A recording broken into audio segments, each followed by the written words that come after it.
चाहे लोग कितने ही आरोप लगाएं, कितने ही भारत की निंदा करें, कोई नहीं है दुनिया में जो कह सकता है कि आज भारत जितना मजबूत है हर प्रकार से, वैसे कभी भी वो नहीं रहा है।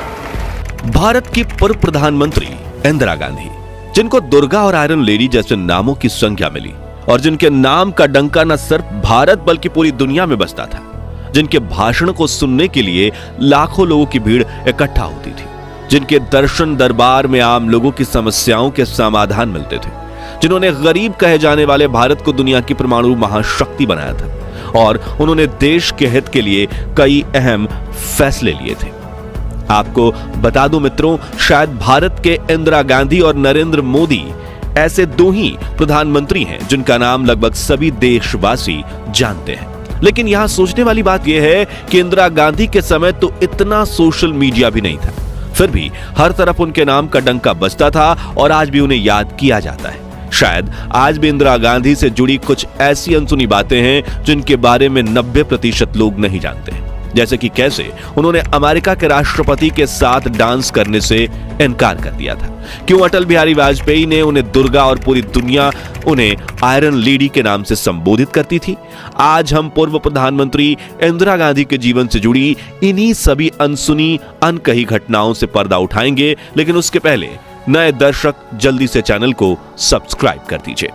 हमें मालूम है कि कभी कभी अन्याय होता है, हमको मालूम है कि कभी कभी अत्याचार होता है, हमको मालूम है कि कभी कभी भ्रष्टाचार भी है, लेकिन इनसे लड़ने का क्या तरीका है? क्या कमजोर सरकार इनसे लड़ सकती है? क्या वो सरकार जिस पे स्वयं हर समय हमला हो रहा है वो गरीबों को सुरक्षित रख सकती है, अल्पसंख्यक के लोगों को बचा सकती है? क्या वो सरकार इस देश का सारी दुनिया में सिर ऊंचा कर सकती है? इंदिरा गांधी का जन्म 19 नवंबर 1917 के दिन उत्तर प्रदेश के प्रयागराज में हुआ था। उनके पिता पंडित जवाहरलाल नेहरू और माता कमला नेहरू ने उन्हें काफी बेहतरीन संस्कार दिए थे। बड़ी होकर इंदिरा ने विदेश जाकर पढ़ाई भी की, फिर वापस आकर उन्होंने देश की आजादी के लिए कई आंदोलनों में हिस्सा बनना शुरू किया। इसी बीच उन्हें राजनेता फिरोज जहांगीर गांधी से प्रेम हुआ, लेकिन फिरोज पारसी थे, जिससे पार्टी के कई लोगों का कहना था कि कैसे देश के बड़े ब्राह्मण परिवार की बेटी एक बनिया से शादी कर सकती है। इसलिए फिरोज के सरनेम में थोड़ा फेरबदल करवाकर महात्मा गांधी ने उन्हें गांधी सरनेम दिलवाया, जिसके बाद 26 मार्च 1942 के दिन इंदिरा गांधी और फिरोज की शादी हुई और यहां से इंदिरा नेहरू बनी इंदिरा गांधी।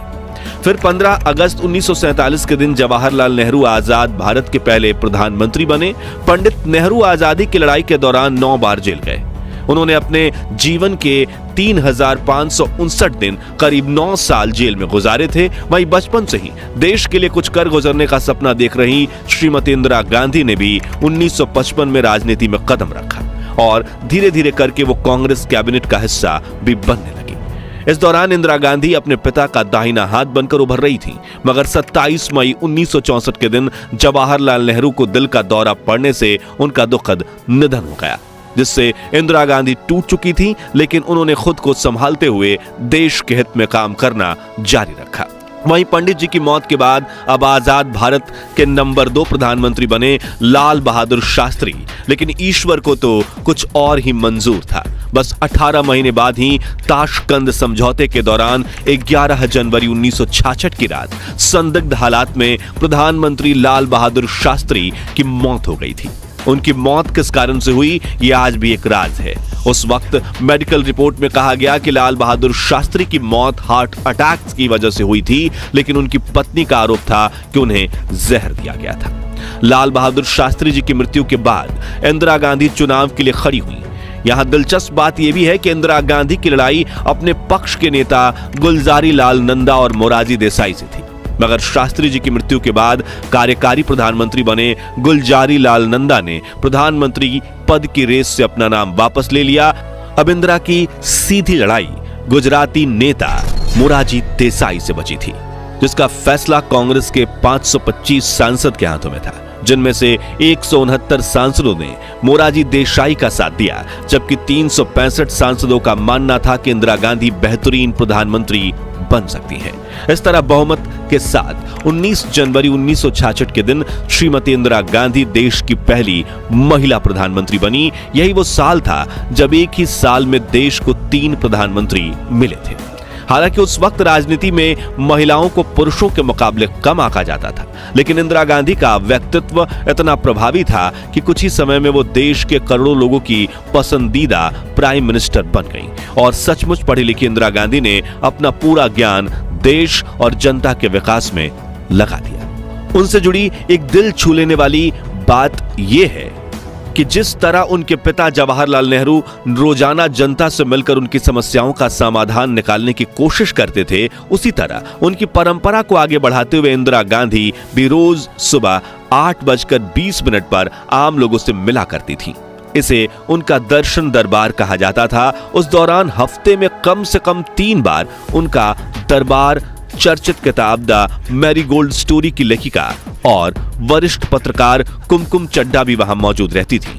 कुमकुम बताती हैं, इंदिरा इस समय का इस्तेमाल भारत के आम लोगों से मिलने के लिए किया करती थी।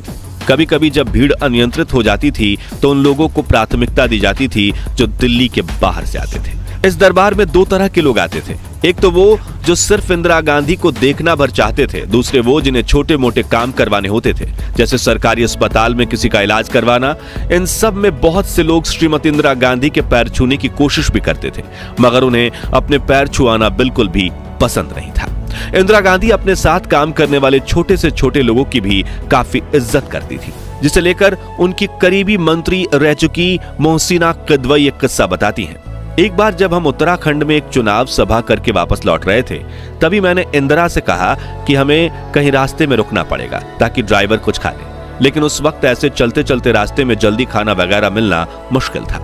तो इंदिरा गांधी ने तुरंत अपना झोला टटोला और अपने पसंदीदा बिस्किट मारी बिस्किट का एक पैकेट निकाला। फिर उन्होंने एक बिस्किट के 4 टुकड़े किए और अपनी हथेली पर रखकर ड्राइवर से बोली, पहाड़ी रास्ता है, तुम गाड़ी चलाते रहो और एक एक बिस्कुट का टुकड़ा हथेली से उठाकर खाते रहो। इन्हीं कहानियों से आप अंदाजा लगा सकते हैं कि श्रीमती इंदिरा गांधी कितनी डाउन टू अर्थ थी। पिता नेहरू का गुस्सा तो पूरी दुनिया में मशहूर था, लेकिन थोड़ी देर में शांत होकर वो सब कुछ भूल जाते थे। लेकिन इंदिरा गांधी के साथ ऐसा नहीं होता था। वो लंबे समय तक और तो कई बार तो ताउम्र उन लोगों के प्रति गुस्सा रखती थी जिसको वो पसंद नहीं करती थी। उस व्यक्ति के प्रति वो बहुत उदासीन हो जाती थी।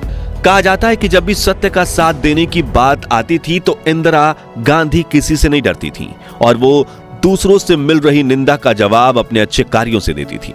यहां तक कि समाजवादी नेता राम मनोहर लोहिया ने इंदिरा को संसद में कई बार गूंगी गुड़िया तक कहा था, लेकिन उन्होंने इसका कोई उत्तर नहीं दिया, क्योंकि 1971 में उनका पूरा ध्यान भारत पाकिस्तान युद्ध में देश की रक्षा करने पर था, जिसके तुरंत बाद इंदिरा गांधी का ध्यान इस बात पर गया कि पूर्व पाकिस्तान में पाकिस्तानी सेना ही वहां की जनता पर जुल्म ढा रही है। वहां जो लोग अलग देश की मांग कर रहे हैं उन्हें चुप कराने के लिए हत्याकांड किया जा रहा है। तभी उन्होंने बड़ा फैसला लेते हुए पाकिस्तानी सेना की तुलना हिटलर की आर्मी से की और दुनिया के सामने ईस्ट पाकिस्तान को आजादी दिलवाने की बात रखी। सभी वेस्टर्न कंट्रीज उनके इस फैसले के खिलाफ थीं, लेकिन पड़ोसी देश के लोगों को तड़पता हुआ देखकर इंदिरा गांधी से रहा नहीं गया और उन्होंने इंडियन आर्मी को पाकिस्तान में घुसकर बांग्लादेश की आजादी के लिए लड़ रहे मुक्ति वाहिनी का साथ देने का आदेश दिया, जिसके बाद 5 दिसंबर को भारतीय सेना पूर्वी पाकिस्तान में दुश्मनों पर टूट पड़ी और महज 11 दिनों में यानी 16 दिसंबर 1971 के दिन पाकिस्तान के 93,000 सैनिकों को सरेंडर करने पर मजबूर किया, जिसमें बंगाल की खाड़ी से किनारे बसा यह देश पाकिस्तान से अलग होकर बांग्लादेश नाम से एक आजाद राष्ट्र के रूप में उभर कर सामने आया। इस वक्त श्रीमती इंदिरा गांधी का नाम देश विदेश में हर जगह गूंज रहा था। कई लोगों ने उन्हें आयरन लेडी के नाम से पुकारना शुरू किया। खुद अटल बिहारी वाजपेयी जी ने भी उन्हें दुर्गा कहकर संबोधित किया, जिससे उनको गूंगी गुड़िया कहने वाली के जुबान पर ताला लग गया। भारत कोई 5 साल, 10 साल, 100 साल जीने का देश नहीं है। हजारों साल जीवित रहा है और हजारों साल और इसको जीवित रहना है। खैर, 70 के दशक में अमेरिका, चीन, जापान और कई वेस्टर्न कंट्रीज अपने पास परमाणु हथियार होने की धाक जमाती थीं और कई बार इन्हीं हथियारों के बल पर भारत की बात दबाने की कोशिश भी की गई थी। ऐसे में इंदिरा गांधी ने पर्दे के पीछे वैज्ञानिकों को न्यूक्लियर वेपन बनाने की अनुमति दे दी थी। दूसरी तरफ अमेरिका वियतनाम युद्ध में उलझा हुआ था। यहां भारत में परमाणु हथियार बनकर तैयार था और श्रीमती इंदिरा गांधी ने ऑपरेशन स्माइलिंग बुद्धा इनिशिएट कर दिया, जिसकी अमेरिका को कानो कान भनक तक नहीं लगी। इस ऑपरेशन के तहत हमारे वैज्ञानिकों ने 18 मई 1974 के दिन पोखरण में पहला सफल परमाणु परीक्षण किया था, जिसके बारे में पता लगते ही दुनिया की सभी महाशक्तियों के मुंह खुले के खुले रह गए थे, क्योंकि जिस भारत को वो गरीब राष्ट्र मानते थे वो अब परमाणु शक्ति संपन्न राष्ट्र बन चुका था। और इस परमाणु परीक्षण के बाद भारत की ओर किसी ने आंख उठाकर देखने की हिम्मत तक नहीं की। अन्याय के सामने आवाज उठाने में वो किसी से नहीं डरती थीं और देशवासियों को भी हिम्मत देती थीं। देश के सामने बहुत से खतरे हैं, अंदरूनी कमजोरियां तो हैं ही हैं, बाहरी खतरे भी हैं। मैं आपको डराना नहीं चाहती हूं और मुझे यह भी मालूम है कि आप डरने वाले भी नहीं हैं। दोस्तों, इंदिरा गांधी भारत की पहली महिला प्रधानमंत्री थी, मगर वो चाहती थी कि लोग उनके जेंडर की वजह से नहीं बल्कि उनके कार्यों की वजह से उनकी रिस्पेक्ट करें। वो अपने हाथों में हमेशा पुरुषों की घड़ी पहनती थी जो मेड इन इंडिया होती थी और उन्हें किसी के मुंह से मैडम प्राइम मिनिस्टर सुनना तो बिल्कुल पसंद नहीं था। वो कहती थी कि मैं काम करते हुए अपने आप को महिला नहीं समझती। इसी से जुड़ा एक दिलचस्प किस्सा अमेरिका में भारत के राजदूत रह चुके BK नेहरू अपनी किताब नाइस गाइज फिनिश सेकंड में बताते हैं कि प्रधानमंत्री बनने के बाद मार्च 1966 में जब इंदिरा गांधी पहली बार अमेरिका आई, तब मुझे प्रेसिडेंट लिंडन जॉनसन के करीबी जैक वेलेंटी का फोन आया, जिन्होंने बताया कि हमने हाल ही में एक पत्रिका पढ़ा है कि इंदिरा गांधी को पसंद नहीं कि कोई उन्हें मैडम कहकर पुकारे। तो राष्ट्रपति लिंडन जॉनसन पूछ रहे हैं कि जब वो इंदिरा गांधी से मिले तो उन्हें क्या कहकर संबोधित करें। जो सुनकर मैंने उनसे कहा कि मैं खुद PM इंदिरा गांधी से पूछकर बताता हूं। वो आगे लिखते हैं कि जब मैंने इंदिरा गांधी को बताया कि ये फोन किस कारण से आया था तो उन्होंने कहा कि राष्ट्रपति जॉनसन अगर चाहें तो मुझे सीधा प्रधानमंत्री कहकर ही बुला सकते हैं, अगर वो मुझे मिस्टर प्राइम मिनिस्टर कहें तब भी चलेगा, और उन्हें ये जरूर बता देना कि मेरे कैबिनेट के मंत्री मुझे सर कहकर भी पुकारते हैं। उसी यात्रा के दौरान जब व्हाइट हाउस में इंदिरा गांधी के लिए डिनर अरेंज किया गया, तब खाने के बाद प्रेसिडेंट जॉनसन ने उन्हें नृत्य करने के लिए आमंत्रित किया।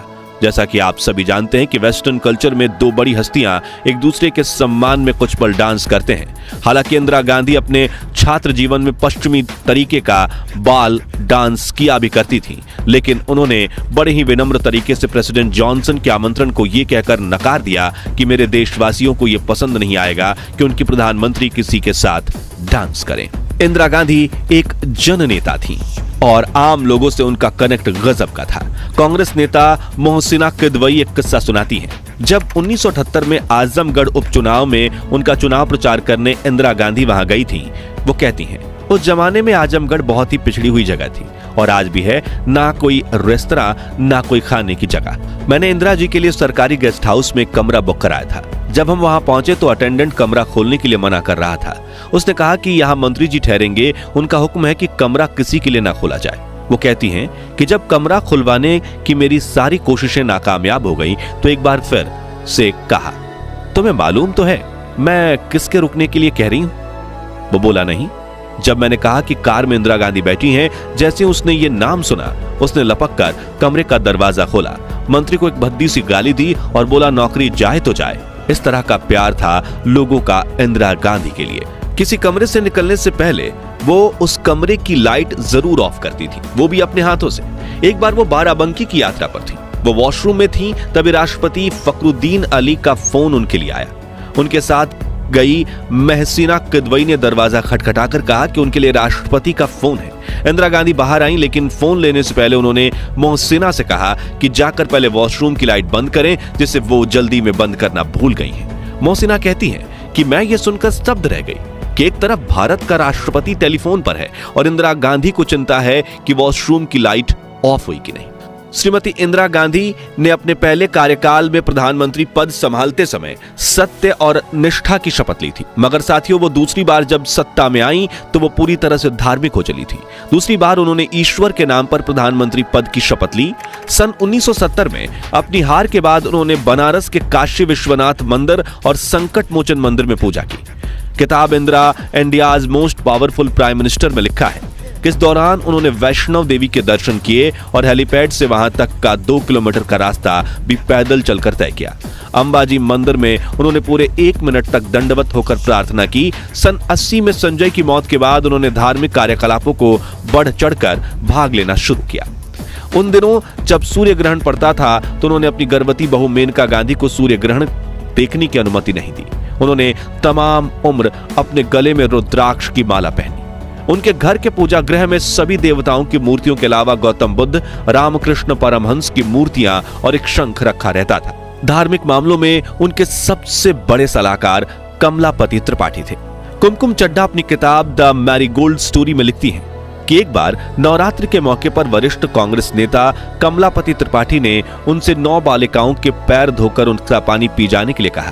उन्होंने सवाल पूछा कि इससे वो कहीं बीमार तो नहीं पड़ जाएंगी, लेकिन शुरू में झिझकने के बाद विदेश में पढ़ी और फ्रेंच बोलने वाली इंदिरा गांधी ने ये रस्म भी पूरी की। इंदिरा को जेवर का कोई शौक नहीं था। हाँ, वो हाथों में पुरुषों की घड़ी जरूर पहनती थी, वो भी सरकारी कंपनी की। उनकी भारतीयता उनके कपड़ों में साफ झलकती थी। मार्च 1982 में जब लंदन के फेस्टिवल ऑफ इंडिया का आयोजन किया गया और शुरू में राष्ट्रगान बजा तो उनकी दोस्त रही पुलुल चेकर ने नोट किया कि उनकी आंखें नम हो गई थी। वो अपने राजनीतिक प्रतिद्वंदी मोरारजी देसाई को वो हमेशा मोरारजी भाई कहकर संबोधित करती थी और जज जीवन राम को उन्होंने हमेशा बाबूजी कहा। दक्षिण के चुनाव दौरे के दौरान या प्रचार करते करते रात हो जाती थी तो वो कार में बैठे बैठे अपने दोनों घुटनों के बीच टॉर्च रखकर जला लेती थी ताकि उनकी रोशनी उनके चेहरे पर पड़े और लोग अंधेरे में भी उनको देख सके। तो दोस्तों, आज के लिए बस इतना ही। मगर वो कौन सा कारण था जिसकी वजह से इंदिरा गांधी को इमरजेंसी लागू करनी पड़ी थी और क्यों की गई थी इंदिरा गांधी की हत्या? क्या वाकई में संजय गांधी ने अपनी मां इंदिरा गांधी को पार्टी में थप्पड़ मार दिया था या फिर सिर्फ विपक्ष की फैलाई यह एक अफवाह है? और क्या है संजय गांधी की मौत का सच? और क्यों संजय गांधी की मौत के सिर्फ 2 साल बाद ही इंदिरा ने अपनी बहू मेनका गांधी को घर से निकाल दिया था? अगर आप इन सवालों के जवाब चाहते हैं तो कमेंट बॉक्स में नेक्स्ट पार्ट या पार्ट 2 जरूर लिखिए। अगर आपको ये वीडियो पसंद आई हो तो इसे लाइक और शेयर जरूर कीजिए और ऐसी रोमांचक वीडियोस देखते रहने के लिए हमारे चैनल को सब्सक्राइब करके पास वाली घंटी जरूर बजा दीजिए। जय हिंद।